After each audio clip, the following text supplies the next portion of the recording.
Here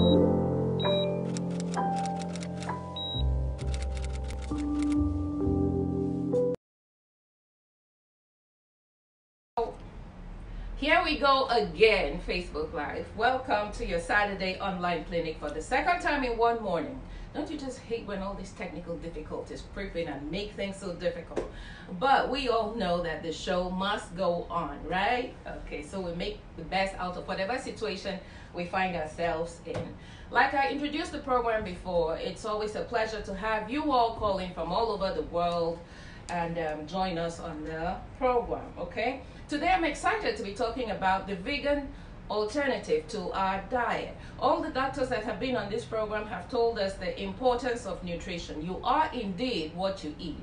Dr. Nelson Aluya said that there was a study that showed that the foods we ate changed even the stomach linings, even our stomach lining. So if we choose healthy, nutritious foods, we have healthier stomach lining systems. If we choose bad foods, you know what will happen from there. But today we want to talk about the vegan choice in nutrition. Why go vegan? What are the health benefits of going vegan? Today we'll be talking to Duchess Nena, and she'll be taking us through that, okay? While we wait to connect with Duchess Nena, I would like to go ahead and talk about nutrition in general. Looks like we still have a problem connecting with the Duchess. Duchess, can you hear us? Yes, we can. Okay, unfortunately we cannot get you on camera. I don't know why, but Okay. this is a good alternative. So in the absence of anything, we'll go with the voice interview. You're welcome to Saturday Online Clinic. Saturday Online Clinic is a health education outreach initiative where we explain health conditions of lifestyle choice illnesses to members of the African diaspora, and hope to educate them in such a way that they become informed participants in their own healthcare process. The program is sponsored by African Views and supported by Campaign for Nurse Excellence in Nigeria. It's a pleasure to have you with us, Duchess Nena. Welcome to the program. Thank you very much. All right, so let's get to it. Could you talk a little bit about yourself and what work you do? Okay. As you know, I'm a vegan chef. Yeah. I'm also a herbalist, and I'm also an empowerment coach. All right. So, one second, Duchess Nena. Did you say herbalist? Yes, I am. Okay, what does that mean? Because when you say herbalist, a lot of Nigerians kind of tune off. So let's talk about that for a minute. I know. Yeah, usually when I tell people I'm a herbalist, in their minds, obviously, I'm Igbo. They'll be like, whoa, Dibia. So, okay. And there's this kind of like a negative connotation with the word herbalist. Yes. But in this, obviously, my own definition of herbalist is someone who works with herbs. Yes. So that's what I do. Okay. Like, obviously, in terms of my cooking, I try to work with the herbs that would obviously give both nutrition and healing to the body. All right, nutrition and healing to the body. Yes. Okay. Yeah. So let's talk about food in general. How did you travel from, preparing food, normal food, meats, chicken, fish, and all that? What took you from that to concentrating on just vegan? But what is vegan in the first place? Is it just vegetables, or what is it? Okay, a vegan diet is basically a diet that consists of no meat, dairy, fish, anything that's animal produce, milk, cheese, anything. So it's 100% plant-based. 100% plant-based, not even fish? Yes. No fish, no. I cannot imagine how food could taste good without fish stock or meat stock or chicken stock. I used to be like that as well, because obviously I'm Nigerian and I've grown up eating all those things. And the first time I heard someone was a vegan, I was like, are you mad? But obviously, I'm now living that lifestyle, and having been on both sides, I would understand how a meat eater would actually feel about eating food that does not consist of meat and fish and all the seafood that we have in Nigeria. But I always tell people that when it comes to food, most things are a state of mind. It's a state of mind. Like, for example, when people think about food without meat, that's because in their mind, they are focusing on the meat being an essential part of the food. But if you think about it, if you're probably cooking like okra soup, yeah, and the only ingredient that's missing is meat, does that food cease to be okra soup?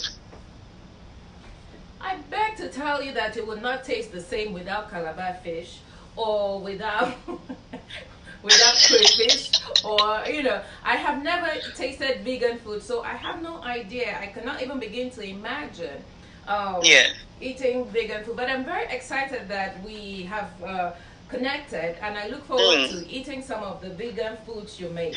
But let me I'm gonna be in your city soon, and I'm gonna ensure that I make you a vegan food. And I would like us to do a live of you tasting it, so you can tell us what you think about it. Oh, absolutely. I would really be happy to engage in this opportunity. But let's talk about the body for a second. Our bodies need a balanced array of nutrition. Like we need proteins, we need carbs, and minerals, and what have you. And plant proteins are different from animal proteins. And the body needs both plant and animal proteins in different amounts to be able to function properly. We also need carbs and the rest of them. Now, if you cut off meat, fish, dairy, and all that, how do you substitute for that those animal proteins in the vegan diet? Right. Saying that there's animal and plant protein is actually a myth, because the body just recognizes protein. It doesn't distinguish where the protein is coming from. So as long as your body has enough of protein, regardless of where the protein is coming from, your body should be okay. All right. You see, let's take, for example, the brain. The brain requires a certain amount of fatty foods, to function. And our bodies also require a certain amount of fat, not just the fat that we have in our system, like healthy fat, to help build the, myelin sheath that, runs on our nerves, to protect the nerves and enable them conduct impulses properly. Now, in the absence of this fat, which is mainly from animal foods, how does the vegan make up for that? Right. You have things like nuts and seeds. So there are a lot of plant-based oils also that can give you the necessary fats that you need in your body. So whatever you feel you're lacking from having meat in your system, there's always an alternative when it comes to plant-based food. Okay, this is very interesting. But tell me, in the morning, take me through the vegan diet. What types of things would a vegan eat for breakfast? Okay, for example, this morning I had toast with avocado, and as you know, avocado is one of the oily foods that we have, and it's very good for stimulating your brain, and it's really nutritious and stuff like that. So I had toast and avocado with a cup of tea. Yes, a cup of tea. Any milk in your tea? Yes, almond milk. Almond milk. Okay. Yes. There's no way out of this. I can't catch you in any hole. Okay, what are you planning to have for lunch?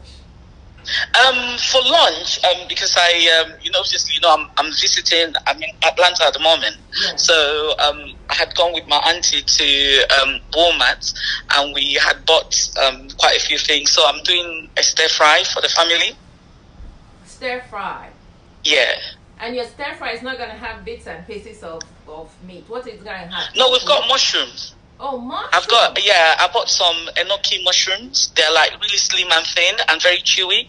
So they're all excited to try some of my my delicious meals. Oh, wow. Yeah. Okay. Now, food groups. Yeah. Let's talk about the vegan food groups, because if I was going to talk about, teach people healthy diet choices and nutrition, we use the plate model. In your plate, your vegetables should be, more. It should form the largest part of your diet. A little protein, like your whatever choice of protein you want. Preferably fish, because it's lighter, it's easier to digest, and lesser in calories. And then your carbs, And then I will teach portion control, which is very critical. Can you take us through the vegan alternative of a healthy plate? When you're teaching people about healthy nutrition. A couple of days ago, I posted a video of what I called an African Buddha bowl. And obviously, a Buddha bowl has to have all the nutritional kind of groups of food present. So the African food Buddha bowl that I posted was made up of abacha. What's that? Abacha is like African salad. Oh, like oil, and it's made from cassava. Like that thin white thing. It's like grated cassava. Yes. Yeah, and Igbo people usually use it to make African salad. Okay, I know it. Yes. Yeah. So it was made up of abacha, which is my carb, okay.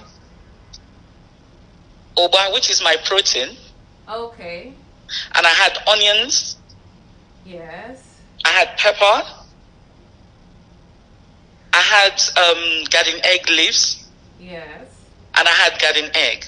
So it's a thing where I had all the different food assembled in there that would give you like a balanced food. So you have your protein, you have your vitamins, you have your carbs, you have your carbs, you have like the what do you call it, the I was going to call it anger, but obviously I know not everybody speaks Igbo, so they wouldn't understand it. The garden egg leaf, which is really high in vitamins, and it has it's also high in antioxidants. Yes. So you would have that to help with the digestion. So when I put my food out there, I don't just eat just for the fun of it. I eat for health. Yeah. I eat for a balanced diet. So whenever I put my food out there, even if I'm going to have rice, I don't just put rice out there. I would have rice, I would have beans, I will have vegetables, I will have tomatoes, I will have different things in the plate to ensure that whatever I'm eating, it's a balanced diet. Okay. And it's incorporating all the food groups. Great. Now, usually the body would need 2,000 to 2,500 calories to function normally. And then we teach that you watch your intake so that you don't surpass this, and if you do, you make it up with exercises. Yes. But now, how much could you eat as a vegan? Are you able to eat everything, or at all times as a vegan, or is there something is there a thing like portion control when it comes to the vegan alternative as well? Obviously, when it comes to veganism is more about it's an ideal. It's a thing where people are saying, look, I don't want to bring more harm to animals. I don't want to contribute to climate change. I don't want to do this. So when it comes to veganism, it's not so much about health as it is about the effects. Yes. So obviously you still have to, within veganism, be mindful of what you eat, because obviously in the last year, like I've been vegan for 3 years, and I struggled getting vegan options, which was the reason why I started making my own food myself. But in the last year, it's been incredible. Like the amount of vegan options that you have out there: vegan fried chicken, vegan pizza, vegan bread, vegan donuts, vegan this, vegan that, vegan everything. And if your diet is consistent of eating some of these things, which are still highly processed food, you're still not living your life as an optimal level, because you're still not looking after yourself. For example, I would give you a can of Coke with a packet of chips. Is vegan, but is it healthy for you? Oh, okay. Yeah. You understand what I'm saying? Yes. So people adopting a vegan diet doesn't really equate to health. But being mindful of what you eat as a vegan is what is really important. Yes. Making sure you eat a balanced whole food diet. Because someone made a comment when I posted our flyer to say, "Oh, are you telling me that vegans are more healthy than non-vegans?" I said to them, "Look, I'm not even going to discuss it with you. Tune in and I'll talk about it." So the fact that you're on a vegan diet does not really mean that you're healthy. Yes. Because some people eat, some people eat only raw vegan food. Yes. And even within like raw veganism, there's still some foods that you need to cook. Like my system cannot handle raw kale. I have a problem with kale. So for me to be able to eat kale, I have to cook it at least, or I have to juice it. Yes. Because my system can't. I don't know why it can't fully digest raw kale in my salad. I really can't. I struggle with it. So it's understanding that there's certain balances that you have to put, and there's definitely certain things you need to take into consideration. Because even the fact that following a plant-based vegan diet would reduce your risk of certain diseases, especially does not coronary artery diseases. Yes, but it does not include you munching on certain things like fried food and stuff like that. You're still not helping yourself. Do you understand what I'm saying? Now you brought up a very important point about how preparing the foods, like cooking or eating it raw. I'm a proponent for eating. I encourage people to eat foods closer to its natural state, its natural state as possible. You know, because the problem with most of us in Africa is that I'm in New York, but I'm African. But the problem with most of how we cook our foods in Africa is the fact that we overcook it and we kill the goodness in it. So all the vitamins that would have come from the bitter leaf soup, or from the egusi, and from the afang, all get killed in the pot. Especially when we do when we eat it the second or third day. Afang soup, by the way, is best in the second day. But then again, the vitamins are compromised. So when it comes to veganism, is there any specifications on processing or how to cook your foods? Because at this point, you are the vegan, I am the normal. Because I can't bring myself to divorce the fish or divorce the meat. Not yet. Maybe I will take that journey sometime soon. But right now. But you see, sometimes people obviously when they encounter veganism or the meat of vegan, the thing they're thinking in their mind is like, oh, animal rights, the extreme side of things. Do you understand what I'm saying? So they don't actually like that puts some people off even trying the vegan diet or vegan lifestyle, because they feel like, oh, is this how I'm going to become? But to me, I feel it's important to have people like me who will tell you, look, I'm normal, I'm thriving, I'm, you know, living my best life, I'm vegan. I still, obviously, I have my strong beliefs that when I start talking about it, I could notice like people switching off. So, so I try to approach it on a very, like, you know, a mother that loves her naughty child kind of approach. Yeah. Okay. So now, you see, I understand that plant-based foods are the most nutritious foods for us out there.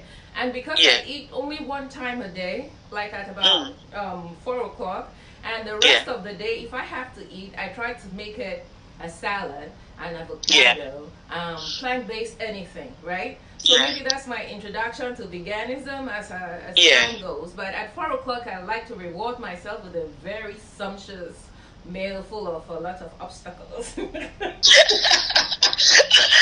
Sis, I was there. I was there. So I can't really like, oh, you're bad, you're whatever. I can't, because I was there like 3 years ago. I was loving my food. I was devouring everything. So it's about understanding.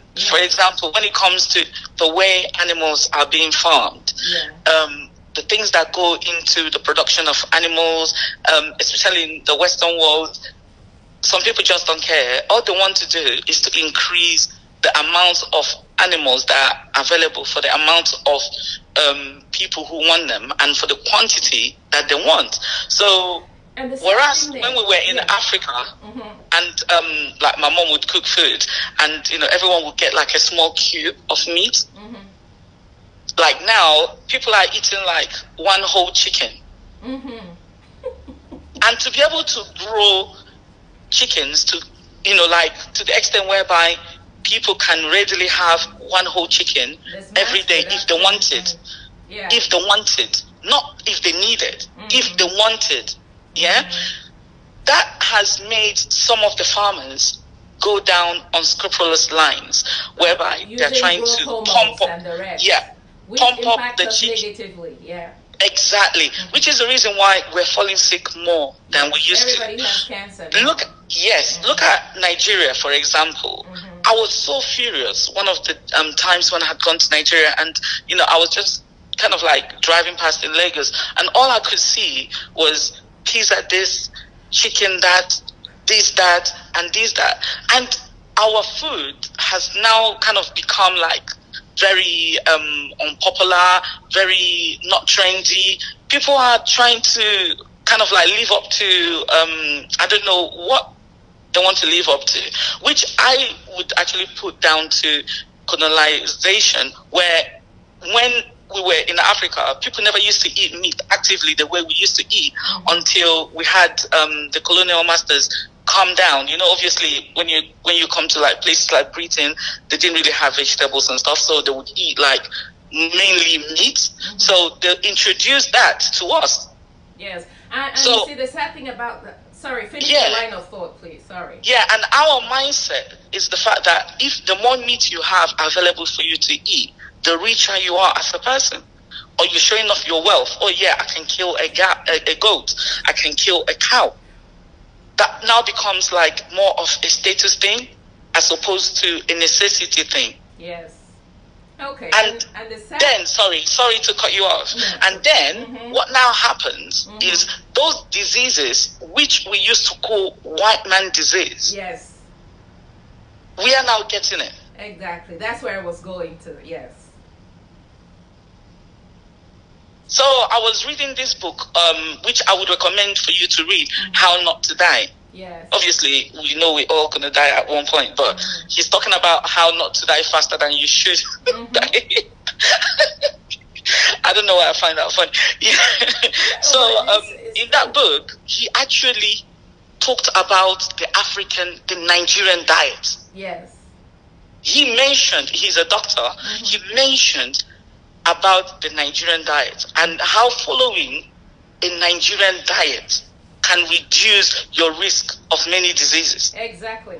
Another doctor said that on this show, yes. Oh, really? Okay. Yes, he said that even the foods we eat, the things we take into our body, change the structure of our stomach linings. And you see how important your stomach lining is when it comes to food breakdown and absorption. You know? True. So do you know what? Yeah, I don't want to be nasty, yeah, but do you know, since I became vegan and I eat the way I eat, do you know, I just go to toilet and everything comes out. I don't have to struggle. Okay. Yes, it comes out normally. Constipation, yes. No, I used to be on so many medication for gas. Yes. I used to struggle. In fact, it was so bad that when I sleep, I'll be woken up by gas. Like we have this choking feeling in the night. I don't have that anymore. You understand? Just because I've changed the way I eat. Yes. And then eating a plant-based diet is very good for your weight control. I have to say that. Oh, yes. Do you know, when I went vegan, I lost 4 stones effortlessly. Wow. Wow. It just melted. I wasn't on any form of diet. I was still eating normal. Yes. But just the fact that I didn't have, because you know our body really, really struggles to break down meat. Yes. And meat that you eat today. We have a question. Yes. Okay. And the meat that you eat today takes 2 weeks. 2 weeks? To leave your system, yes. And it's not like you're eating meat once every 2 weeks. Okay, hold that thought. What's the question? Luke Mark asked, what if the animals are naturally grown? What if the animals are naturally grown, Duchess? Obviously, I really don't condone the eating of meat. Animals. Yeah, I don't. That's my personal belief. And it stems from the fact that when you kill an animal, and most animals, you know, like even if you say humane, animals don't want to die, because you see chicken running off when it's about to be killed. You see animals struggling when they're being killed. So there's nothing humane about killing any animal. So when it comes to like killing animals, I personally don't condone that on any level, because I believe that energy can never be destroyed. So the energy from that animal going down can easily be transferred to you. If you're a spiritual person, you understand what I'm trying to talk about. So you eat meat that was killed under a very violent situation. And when you eat it, you'll be feeling like depressed, sad, when nothing is happening that's going to make you sad or depressed, not knowing that you've absorbed the energy from that animal. Please don't scare me, because I like my sleep. You see why I have to give it to our people small, because when I start, like, people are like, oh, okay. She's a weirdo. But you see, what I'm saying is, like, even my mental health has improved. Yes. I went from being severely depressed to not. Yeah, I've gone through severe depression, so I know what I'm talking about. So the fact that I feel the way I feel lighter, I feel happier, I'm more articulate. Yes. My brain works faster. Yes. I can run up and down the stairs effortlessly. So it's like, when I have all these health benefits, my blood sugar has dropped, my blood pressure has dropped. Your blood pressure has dropped? Sorry? Your blood pressure has dropped? Yes. Wow. It even got to a point, because when I was 26, I was diagnosed with high blood pressure. Yeah? And I had been on medication for many years. Okay. So when I became vegan, I started having like fainting spells. Oh, because I was still taking my blood pressure tablets. You had to stop them, yes. Yes. So when I went to my doctor, they did all kinds of tests, checked my blood pressure. My blood pressure was so low. Whoa. Yeah, so they had to gradually wean me off it. Yeah. Okay. Wow, this is very exciting. And I'm sure at some point in my life, my journey will terminate in the vegan space. But for right now, I'm here and you are there, and we are in the battle, right? You know we're in the contest, right? So coming up in Nigeria in December, we're hosting this huge celebrity cooking competition called Superstars. At that Do you know what? I'm event, so excited. yes. And talking to you now makes me even more excited about that event because you're going to be talking about the vegan way. You're going to show Yes. diets cooked the vegan way. Yes. Your team is going to present the vegan diet. All Oh, right? trust And me. My team was handpicked. handpicked to but I don't think you can beat us though, but we will see. Do you know what? Yeah, we're just keeping quiet and letting you guys blow your trumpet. Really? Oh my There God, is no we're gonna food in wipe you guys Nigeria. with. There is no food in Nigeria that can beat the Akwa Ibom recipe. There's no food. And you know what? If Do you know what? I even cook Akwa Ibom food. vegan Akwa Ibom food? The vegan Akwa Ibom food. Oh man, vegan Yes, Akwa Ibom food? you should see my vegan edikaikon. Really? I'm a vegan afang. I can't wait to taste that. I cannot wait to taste And you know what? Yeah, over the years, I've also managed to find different things to give that flavor. Really? People usually, when they eat my food, they get blown away because I do regular pop-ups. Yes. So people are like, "Wow, I can't believe this is vegan," because I've worked on the taste to be able to give people that same authentic taste. Yes. And the food that we're used to. Okay. Well, I cannot wait to battle it out with you on Superstars to taste that vegan and compare it. Vegan afang soup or vegan edikaikon with the original. Okay. Yes. Even vegan gizdodo. Oh wow. Okay. Yeah. All right. Now let's talk about African herbs and the medicinal value of African herbs. Now, if you look here, I have moringa in this bag. Moringa seeds for me. If you take one or two, right, it helps with constipation.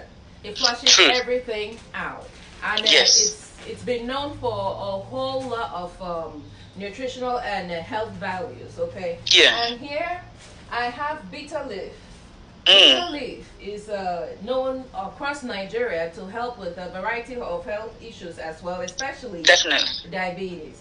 And this oil here, my people call it mayanga, but then it is palm kernel oil.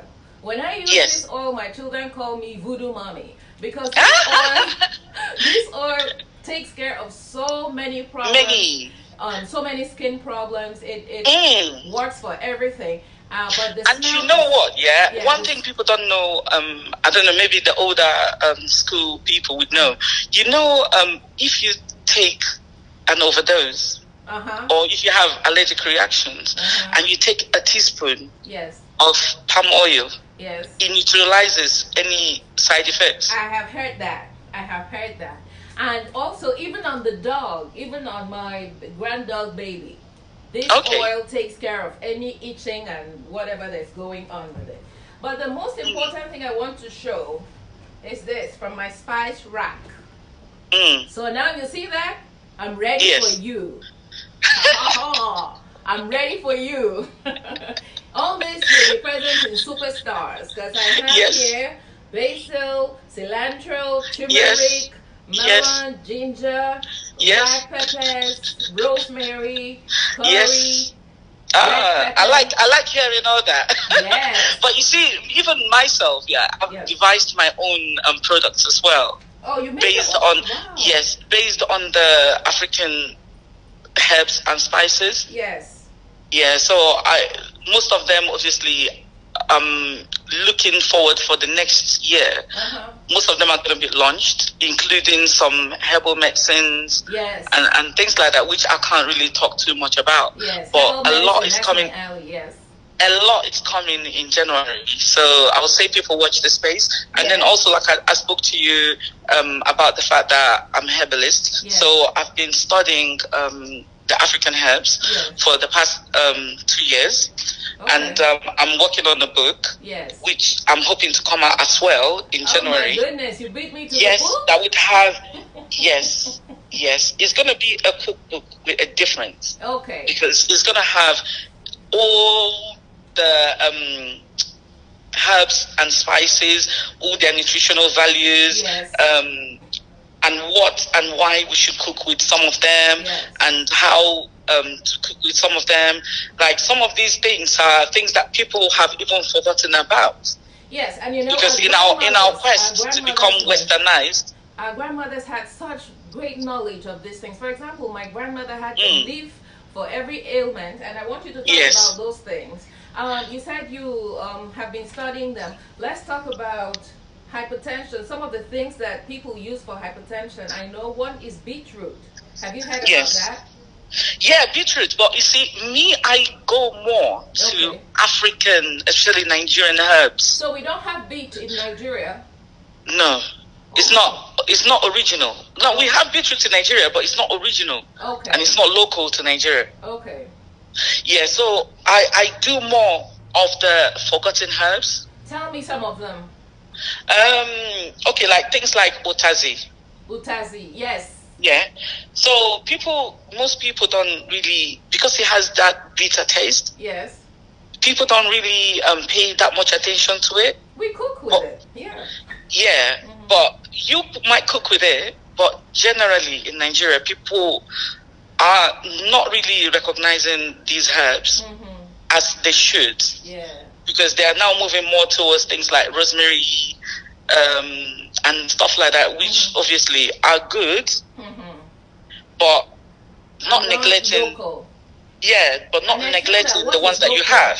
helps the locals too. Exactly, You know? like things like otazi Yes. is such a bitter, not a bitter. It's such a big superfood, Yes. and the benefits are endless. It's anti-inflammatory. It could be used as an analgesic. It's antioxidant. It's antibacterial. Yes. It boosts fertility. It's anti-sickling. It's a laxative. It's an antifungal. It reduces blood pressure. It reduces blood sugar. It's anti-tumor. It's anti-asthmatic. So the list is endless of what this particular herb can do. Wow. All right. But And that's one herb. Though. Okay. So I do know that beetroot is very helpful for hypertension because it relaxes the blood The vessels. muscles, yeah. Yeah. So there's something that they do in Nigeria for malaria. But please, people, this is not to replace your consultations with Oh, your yes. doctor. Oh, definitely, yeah. This is to add to your knowledge and improve your how your self-care through nutrition.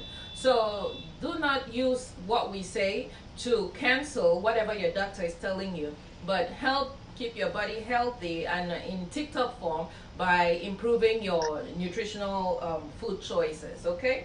So there's something, Duchess, there's something they do in Nigeria when somebody has malaria. They boil mango leaves, mango fruits, like the green mango fruits, and then they cover you up with the blanket, and then you inhale all those things.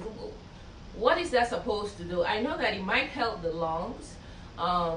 Yeah. What else? It's supposed to help malaria. Yes. You know, like that whole sweating process. Okay. It's a process of cleansing and detoxification. Okay. Because it opens up your pores so that you can sweat out whatever it is in your system. That's true.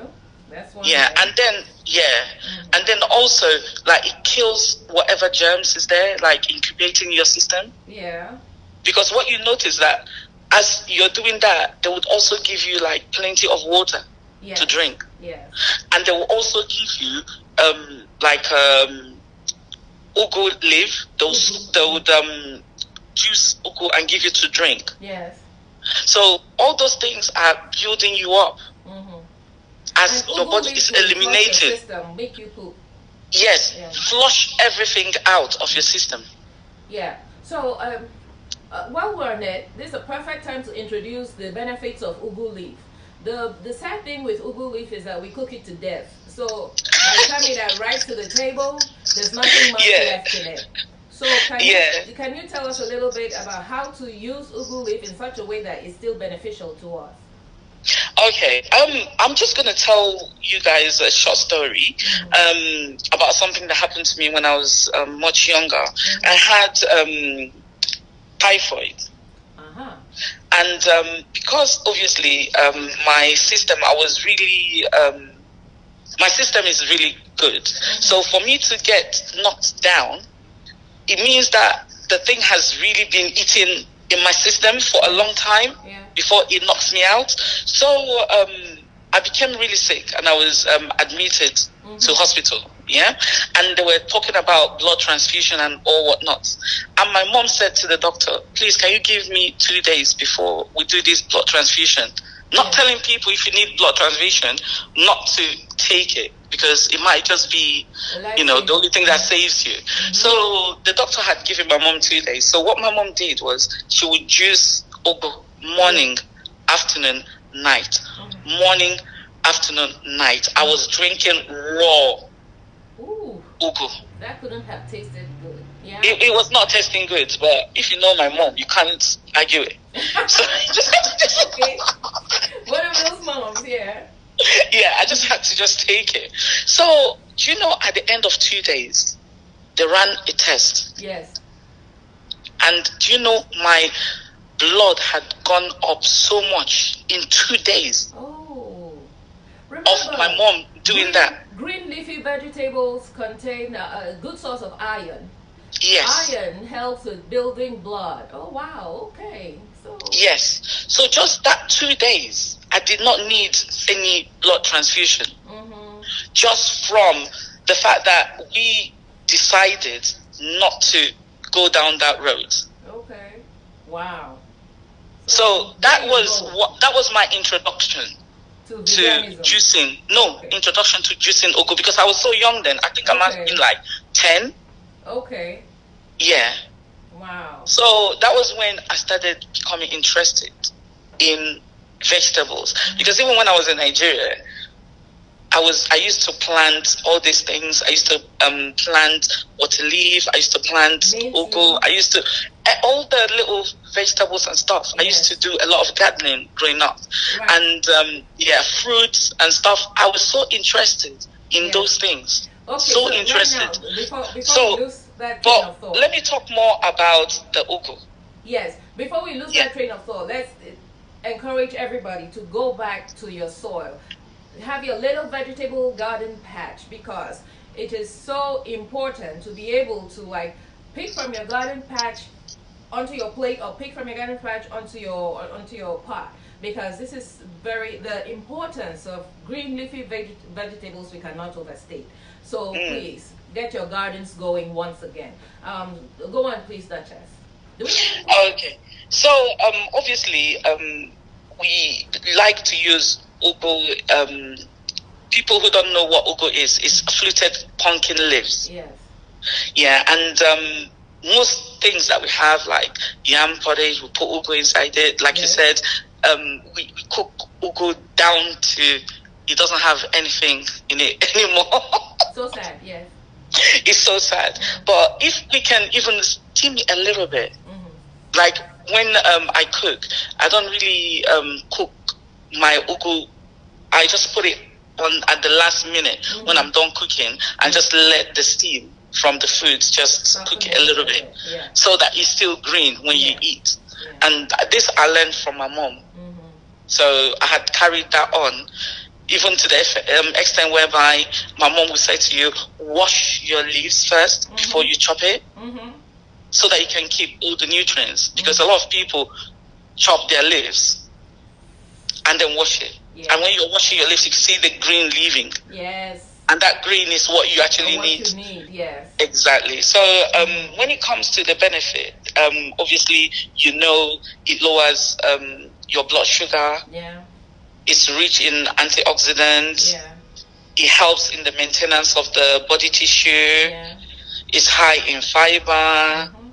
It's also used to treat hormonal imbalances. It's also used for when your your body is really going into convulsion. Yes.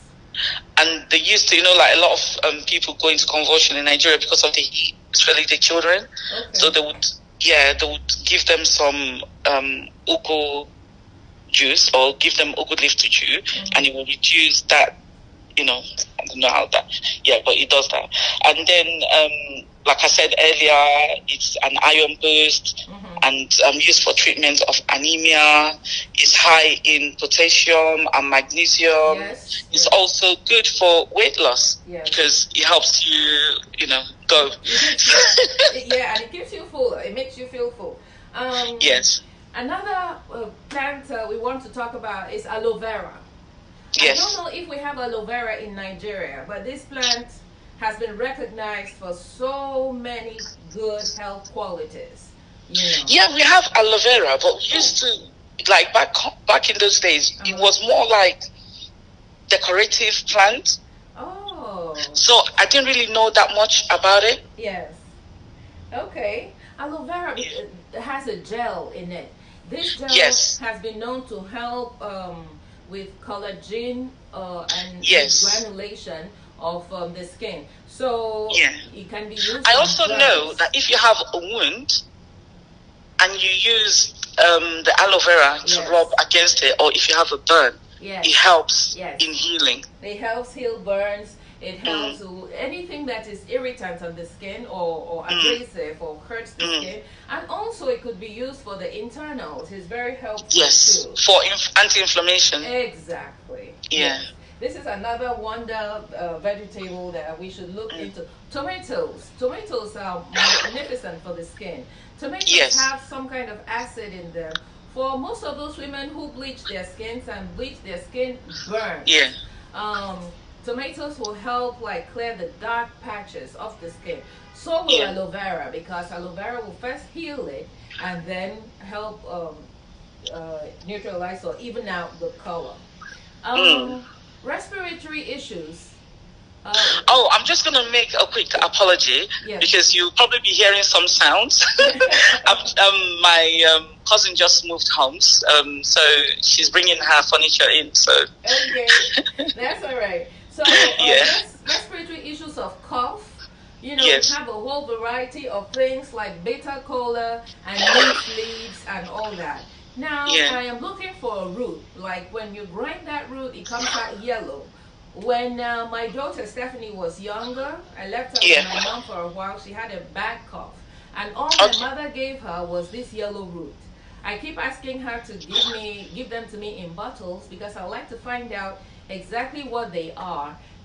When Stephanie took this root, her cough cleared, and I would be interested in finding out about what that is as well. I will definitely bring it to Superstars. When we have this is one of the things I will use to beat you. Oh no, I have my own as well. I have my own secrets.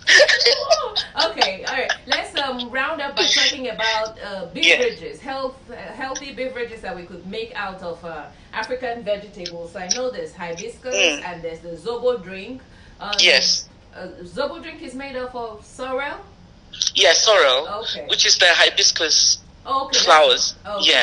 So usually how they would make it, you can drink, I like it pure because they put, if you buy the zobo, obviously in Nigeria they put all kinds of things, and obviously zobo is not sweet, so they would have they put so much sugar. They'll put the mixed drinks that you give to children. Yes. They'll put some of that in there. They'll put all kinds of things in it. So I prefer having zobo at its purest form. And the most I would do would be to put not even honey, to put either orange or grapes or pineapples, something to just natural sweetener. Yes. Yeah. Okay. Oh my goodness, it's been a very educating interaction and session. Oh, I wanted to talk about bitter cola. Yes, this is very important. Is it a fruit or is it a vegetable? Whatever it's both. It's both. It's both, but I know it comes from inside the fruit. Yes. Yes. Okay. Yeah, like a pod. Yeah. So bitter cola, this one is for the men. Yes. Because it has been researched and people have said that it would actually increase sex drive in men. Really? Wow. Yes. Okay. Yes. So that would be one for people to take note of. But it's a stimulant and it boosts energy. It also helps with your metabolism. Okay. So for people who go to gym and who are active and they need that boost, bitter cola would be a good one. Okay. So bitter cola, which is different from cola. Yes. Okay. Cola, yeah, bitter cola is the bitter one. Okay, cola I know is full of caffeine. Yes, okay. As well. Right. But bitter cola is not as high in caffeine as the cola itself. Yeah. But it has its equal share of caffeine. Okay. All right. Thank you so very much, Duchess. At this point, we have to say thank you to all our viewers. Thank you for tuning in. And to Duchess, I thank you for taking time to talk with us. Oh, that's all right. I really enjoyed myself. Yes, and I look forward to the cookout. Yes. Battling it out with you on Superstars. So yes. We have Ibinabo with Team Rivers. Ibinabo is cooking fisherman soup and what's the name of the other thing she mentioned? Her team is cooking a lot of rivers foods from the riverine areas. Ayo Adesanya is representing Team Lagos. Her team is cooking a lot of Yoruba dishes. We have Anne Idibia representing Bornu. Her team is cooking a lot of dishes from that area. And then we will all have the judges taste and tell us the winning team. And after speaking with Duchess, I have reason to be very concerned. But oh yeah, you should. You should be very afraid. All right. See you in December, Duchess. Okay. All right. No problem at all. Yeah. Thank you very much for having me. Thank you for coming. Okay, take care. Thank you. Good night. And God bless. See you next time. God bless you too. Bye. Bye-bye.